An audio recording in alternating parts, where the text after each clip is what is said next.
Hello, my name is Brian Morgen. I am a senior associate and structural engineer at Magnusson Klemencic Associates, Seattle, Washington, United States. I'm a structural engineer for the Capitol Commons projects, Green Hills projects, and Circular Verde projects. The Philippines in general is a high seismic region. It's part of the Ring of Fire.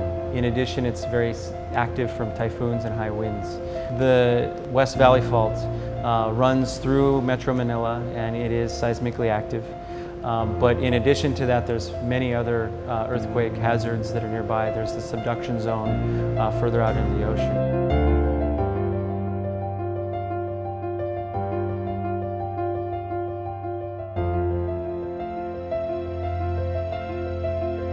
The goal of any design, high-rise or otherwise, is to provide a safe, habitable building that can resist these natural forces upon a structure. So we have engaged some of the world's best consultants to help us determine the seismic hazard at all of these sites. When we design for a building that's close to a fault, we're actually not designing just for a particular earthquake that might occur on that particular fault. We're also including faults that are 200 kilometers away that might be able to produce a larger earthquake, for example. So all of these faults go into very advanced computer modeling and prediction and develop a seismic hazard specific for that site.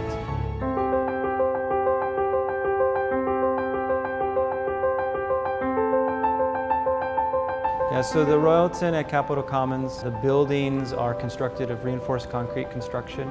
The lateral system of the building is a central ductile concrete core, the spine of the building, and extends all the way down to a reinforced concrete mat foundation that is socketed into the rock. As the earthquake were to come to the site and move, you would anticipate this building would sway and move and deform, absorb that energy. And the ultimate goal is we do not want these buildings to be collapsing under these earthquakes. We want them to be able to resist these earthquakes in a predictable manner and maintain stability for the residents inside.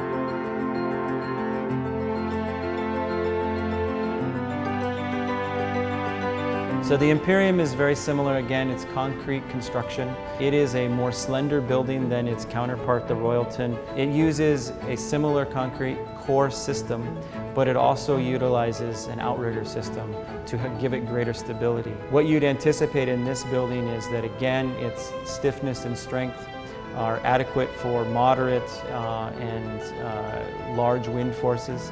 Under a very large earthquake, you would anticipate that the building would react and rock and absorb that energy through yielding of the buckling restraint braces. So these elements are meant to yield and meant to absorb the energy of the earthquake and limit the damage under a large earthquake.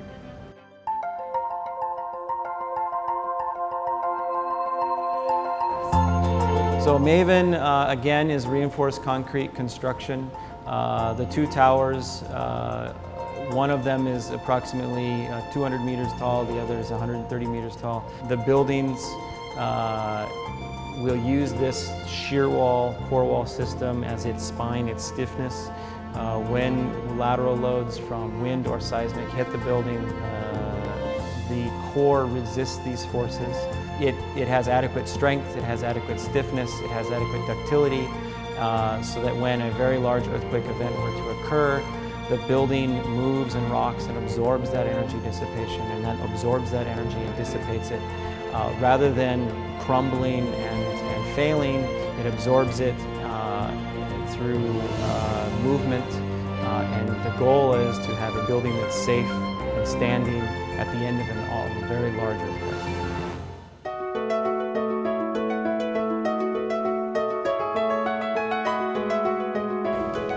So the Viridian at Green Hills is a tall high-rise building. It's constructed of reinforced concrete construction. The lateral force-resisting system is a central concrete core that houses the central services of the building, the elevators and the stairs. It's the spine of the building.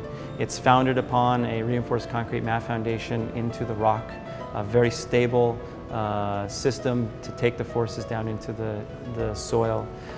In addition, The building utilizes an outrigger system with buckling restraint braces. The intent of that is to provide greater stiffness and stability of the building, a greater stance.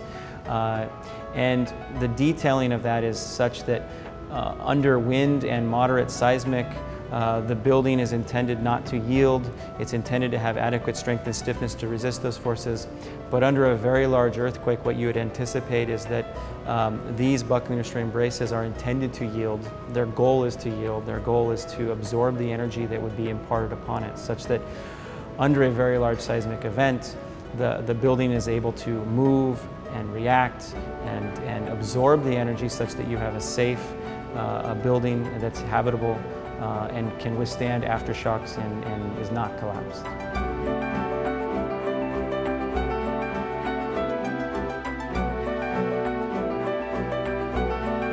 So Avila at Circular Verde is a reinforced concrete structure. It's 2 towers that are interconnected. They're not intended to be standalone buildings. They're intended to work with each other.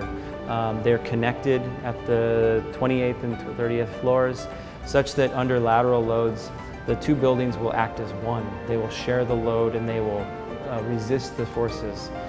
So under wind and seismic load, the building, you would anticipate it that it will react and move and sway under those demands. The goal of which is to have a safe, habitable structure after an earthquake event.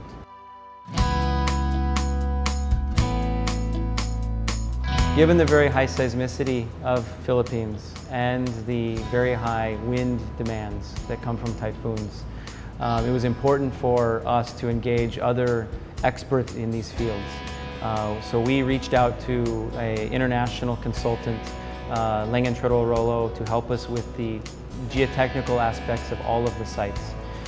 It was important to help us define the seismic hazards specific to each site such that we could design the building uniquely for that site and appropriately for that site. In addition, we engaged a wind tunnel consultant, RWBI, out of Canada, to help us find the wind loading specific to each site. Not only specific to each site, but specific to how the buildings will interact with each other. A building standing alone, it behaves differently than a building amongst a forest of other buildings. And so with these consultants, other international consultants on our side, as the structural engineer, we were able to get very specific and unique demands and loads for each site, both from a seismic and wind perspective, and design the building safely to meet those demands.